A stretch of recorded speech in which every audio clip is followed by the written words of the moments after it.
Two little gardeners. Spring. The snow melted. A snowdrop came up. A robin hopped, and a worm turned in the ground.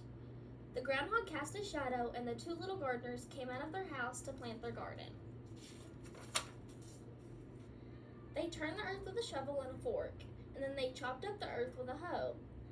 And they smoothed the lumps with a rake until it was soft and smooth with only little lumps in it. At last it was time to plant round little radish seeds, thin black lettuce seeds, round wrinkled pea seeds, flat pumpkin seeds, squash seeds, and flat lima bean seeds, and tiny parsley seeds, and tomato plants, and potato eyes.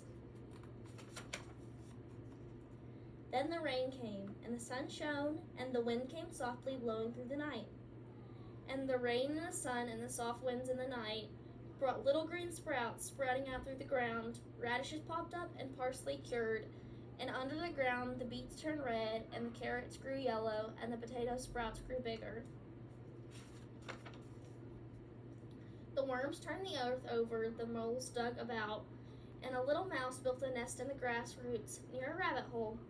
And beautiful vegetable flowers came out. Yellow tomato flowers, big yellow squash flowers, red bean flowers, white pea flowers and potato flowers, all full of bees, their friends the bees. And the weeds came too, and they grew and they grew and they grew. Prickly weeds, tall weeds, feathery weeds. And they grew and they grew and they grew. And the two little gardeners said, "This will never do," and they hoed out the weeds. Then the sun shone hotter and hotter, no rain, so they came with their hoes and sprinkled the rows till the dusty dirt was all dark and damp and wet. And the vegetables grew and they grew and they grew. Some grew so high that the two little gardeners had to put up little fences for the peas to grow on, and tall posts for the beans to climb up, and sticks for the tomatoes to lean on, and they made little hills to hold up the corn. Then came the little birds and fur animals, the gardeners who only come to eat and who come to eat too soon.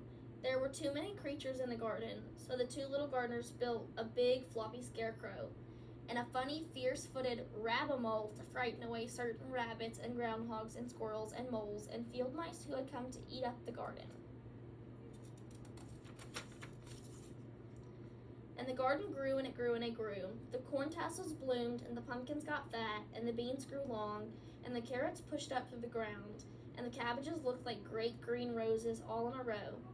Day after day, something was ripe and ready to pick. So the two little gardeners came with their baskets, and they picked and they picked and they picked pumpkins and parsnips and peppers and cabbages and beans off the poles, and potatoes deep down in the ground, and they cut the corn from the tall green corn stalks until everything was picked. And they cooked and they cooked and they cooked and they cooked pumpkins and potatoes and parsley, corn and cabbage and beans until everything was cooked. And they ate and they ate and they ate cabbage and carrots and cauliflower, beets and beans, long ears of corn until they were full. But they couldn't eat it all, so they put some things in cans and jars and bottles and stored them away on the shelves. The onions were dry and hung in big bunches. The carrots were stored in big tubs. There was a bin for potatoes and a bin for pumpkins and a high dry shelf for squash.